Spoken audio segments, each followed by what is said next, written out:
Não é difícil, é de física.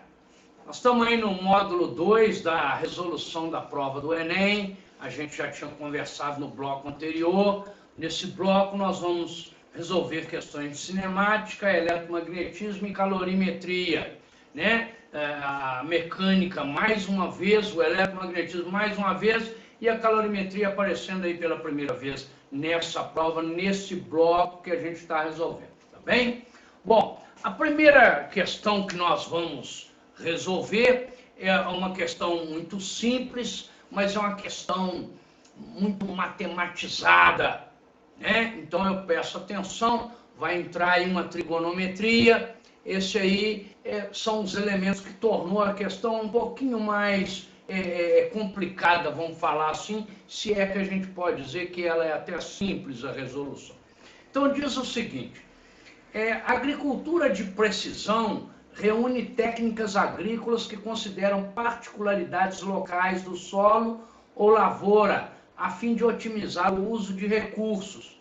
Uma das formas de adquirir informações sobre essas particularidades é a fotografia aérea de baixa altitude, né? Realizada por um veículo aéreo não tripulado, o VANT. Então, o VANT, veículo aéreo não tripulado. Na fase de aquisição, é importante determinar o nível de sobreposição. Sobreposição é essa parte aqui, né, gente? Comum aos dois na fotografia.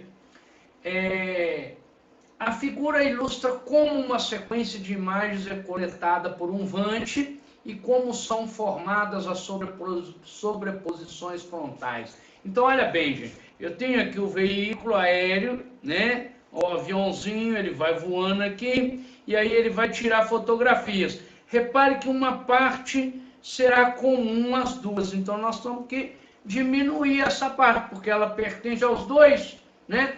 Diminuir essa parte aí, tá bom? Então, o cálculo é um cálculo simples, eu vou desenhar um triângulo retângulo na minha figura, para poder calcular. Eu já coloquei aqui para facilitar. Esse triângulo, ele tem a altura de 1000 metros, que foi dado aí, né? Vou pedir minha ajudante ali para voltar. Então, 1000 metros é a altitude da VANT, né? O ângulo é de 45 graus. Então, para o ângulo de 45 graus, os dois catetos são iguais. É o único ângulo em que os catetos são iguais. Então, essa altura de 1000 é exatamente igual ao meu x. Então, a minha distância, vamos voltar aqui na minha figura, olha, essa distância é 1000. Olha o meu x aqui, meu x vale 1000 metros, então eu tenho 1000 aqui, 1000 aqui, 2000 metros. E tenho que descontar esse 20% da sobreposição. Então, vou lá no meu probleminha, eu tenho 1000 metros de cada um dos lados, 2000 menos 20% do 2000, 20% do 2000 é 400. Então, 2000 menos 400, 1.600 metros é a área que vai ser aproveitada. Vou usar a equação do movimento uniforme, velocidade, distância sobre tempo. A velocidade foi dada do avante a 50 metros por segundo. A distância percorrida é os 1.600. Fazendo essa continha, 1.600 dividido por 50 metros por segundo, vai me dar a resposta de 32 segundos, que é a resposta desse problema simplesinho, tá bom? Então, não posso esquecer desse problema, que há muito tempo a gente não encontra alguma coisa parecida com isso na prova de física, não é isso? A trigonometria. O ângulo de 45 graus tem os dois catetos iguais, tá bem? Ele deu esse valor aqui, falando que a tangente de 45 é 1. O que significa? Como tangente é seno sobre cosseno, se ela vale 1 é porque o seno é igual ao cosseno. Então, os dois catetos são iguais. Tá? Vamos passar para o próximo. Não podemos perder tempo. Na madrugada, esse é um problema de movimento circular, o movimento da Terra, né? Um movimento maravilhoso aí, o dia e a noite. Na madrugada de 11 de março de 1978, partes de um foguete soviético reentraram na atmosfera, acima da cidade do Rio de Janeiro. Então, uma parte do foguete, né, entrou na atmosfera exatamente sobre a cidade do Rio de Janeiro. Ai, meu Deus, o que pode acontecer? Pode cair na cidade, pode cair no mar, pode cair mais para o interior. O que vai acontecer? Essa é exatamente a questão aí que será levantada, né? Foi um belo espetáculo. Os inúmeros fragmentos entrando em ignição devido ao atrito com a atmosfera brilharam intensamente enquanto cortavam o céu. Mas se a reentrada tivesse acontecido alguns minutos depois, teríamos uma tragédia, pois a queda seria na área urbana do Rio de Janeiro e não no oceano, como aconteceu. Então vamos prestar atenção, olha, ela entrou exatamente sobre a cidade do Rio de Janeiro, mas caiu lá no oceano. Ora, isso já é uma indicação para a gente de que a velocidade desses pedaços era um pouco maior do que a velocidade de rotação da Terra, né? Se ela estivesse girando com a mesma velocidade de rotação da Terra, ela cairia exatamente sobre o mesmo local, sobre a cidade do Rio de Janeiro, né? Mas como ela tinha uma velocidade um pouco maior, então, do que a rotação da Terra, então ela caiu no mar, né? Eu fiz exatamente essa pergunta, né? De acordo com os fatos relatados, a velocidade angular do foguete em relação à Terra, num ponto de reentrada, era. Então, nós vamos ver aí, exatamente, separei esse desenho aqui, ó, a segunda figura, e aí, nessa figura, veja bem, ó, o pedaço caiu aqui, ó, estava aqui em cima da cidade do Rio de Janeiro, veja bem, sobre a cidade do Rio de Janeiro, né? Mas caiu aqui no mar, caiu no mar. Então, significa que a velocidade desse pedaço, a velocidade angular, era maior do que a velocidade angular da Terra. Se fosse igual, cairia exatamente sobre a cidade. Como ela era maior, né? Então ela caiu no oceano. Repare que o sentido é o mesmo sentido da Terra, porque se fosse o sentido oposto, veja bem, ele cairia aqui, ó, em algum lugar aqui para o interior.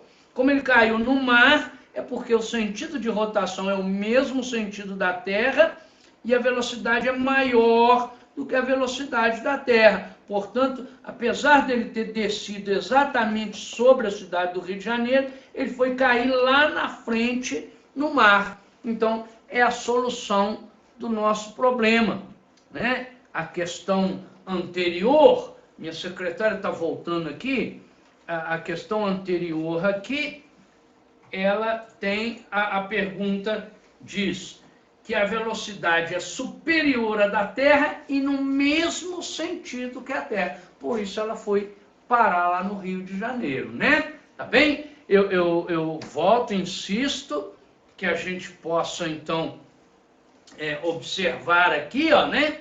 Que existem várias possibilidades. Se fosse a mesma velocidade, cairia sobre a cidade. Se fosse menor, cairia aqui para trás. Como ela caiu lá na frente, é porque ela tem uma velocidade maior, então, que a da Terra, no mesmo sentido, né? Gerou esse fenômeno que eles estão dizendo, foi um fenômeno maravilhoso, porque não caiu sobre ninguém, tivesse caído em alguém, já não seria tão maravilhoso assim. Tá certo? Vamos lá, continuar. Próxima questão. Nós não podemos parar aí, tem muita coisa bacana, mas não podemos parar, principalmente por conta dessa questão. Essa questão, ao meu ver, a questão mais difícil. Não é difícil, é de física. Essa questão está entre as questões mais difíceis que caiu no Enem dos últimos 10 anos, eu vou citar assim, né? Algumas, com certeza, próximas ao nível de dificuldade, mas essa aqui vocês vão ter oportunidade, espero que vocês compreendam a questão. Ela não é complicada, mas ela tem uma série de equações a ser utilizada, ela tem uma parte de eletromagnetismo, associada a uma parte de mecânica e ligada aos movimentos curvilíneos. Então, daí essa junção de partes da física é que talvez tenha feito a questão ter esse nível de dificuldade acentuado, né? Então, vamos lá. Diz um espectrômetro de massa de tempo de voo é um dispositivo utilizado para medir a massa de íons. Um íon de carga elétrica Q é lançado em uma região de campo magnético constante B, descrevendo uma trajetória helicoidal, conforme a figura. Então está aqui a figura, né? Essa trajetória é formada pela composição de um movimento circular uniforme no plano YZ e a translação ao longo do eixo X. A vantagem desse dispositivo é que a velocidade angular do movimento helicoidal do íon é dependente de sua velocidade inicial. O dispositivo, então, mede o tempo T de voo para voltas do íon. Logo, com base nos valores da carga, o campo magnético, o número de voltas e o tempo, pode-se determinar a massa do íon, né? Então, está aqui, ó, o íon vai viajar numa trajetória helicoidal, né? Dentro de um campo magnético. Qual é a medida da massa do íon? Então, eu preparei aqui para a gente, deixa eu ver aonde que eu estou aqui. Então, está aqui a nossa próxima...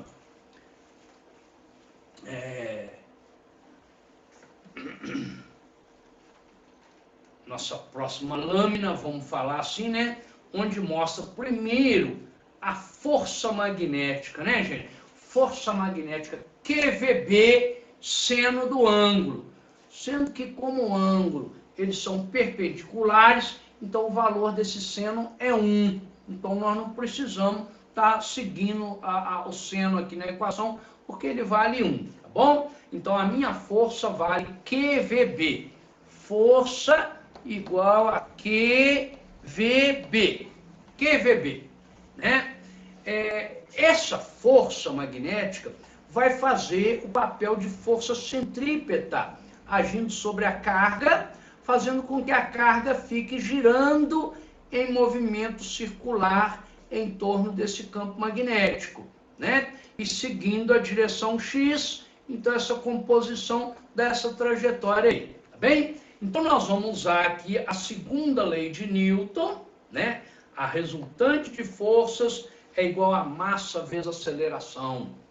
A resultante de forças é exatamente a força magnética, tá aqui, ó, a força magnética, dada por QVB, né? É a força magnética. A massa vezes a aceleração. A aceleração, como o movimento é circular, é a aceleração centrípeta, que vale V ao quadrado sobre R, a equação lá do movimento circular. Então, eu vou associar as duas, ó. Então, a força igual a mv quadrado sobre R, essa força é o QVB, igual a mv quadrado sobre R, né? Se eu pegar aqui, eu posso cortar um V aqui, com um V ao quadrado ali, ó. Tiro um V, fica QB R igual a MV, né? Então, vou tirar o M, ó, M igual a QBR sobre V, QBR sobre V. Aí, no lugar do R sobre V, eu vou lá no movimento circular, né? Movimento circular, a equação da velocidade, 2πr sobre T. 2πr, o comprimento da circunferência, sobre o tempo que ela demora. N, exatamente devido ao número de voltas que ele vai dar. Para cada uma volta, 2πr sobre T. Como ele dá várias voltas, N 2πr sobre T. Tá bom? Então, eu vou pegar aqui, ó, o R sobre V vai ser igual a T sobre 2nπ. R sobre V igual a T sobre 2nπ. Então, no lugar de R sobre V, eu vou colocar, então, T sobre 2nπ.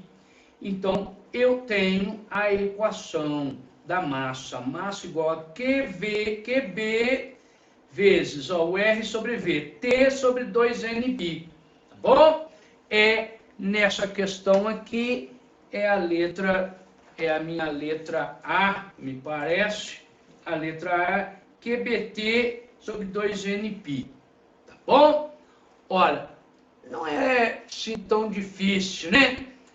Tem um aluno que diz assim, professor, eu consegui chutar essa questão, porque o movimento circular tem 2πr, então o 2π sempre está junto, e aí a única opção que tem 2π é a letra A, né? Isso aqui é chutar bem, mas a gente resolveu direitinho para chegar na mesma solução aí, tá bom, gente? Bom, vamos para a nossa próxima questão. A próxima questão então, é uma questão de calorimetria. Finalmente, uma questão de termodinâmica. Ao meu ver, sempre são as questões mais simples aí do Enem, dos vestibulares, questões de fácil entendimento e de resolução, né? Diz o seguinte, em uma aula experimental de calorimetria, uma professora queimou 2,5 gramas, esse dado é muito importante, 2,5 gramas. Por que esse dado é importante, professor? Porque na tabela vem o valor de 10 gramas, e ela queimou só 2,5, né? 10 para 2,5. Então, ela queimou 1/4 desse valor aí, tá bom? Então, se nesse valor eu tenho 70 quilocalorias, 1/4 vai ter os 70 dividido por 4. Depois nós vamos fazer a continha direitinho, tá? Então, ela queimou 2,5 gramas de castanha de caju para aquecer 350 gramas de água.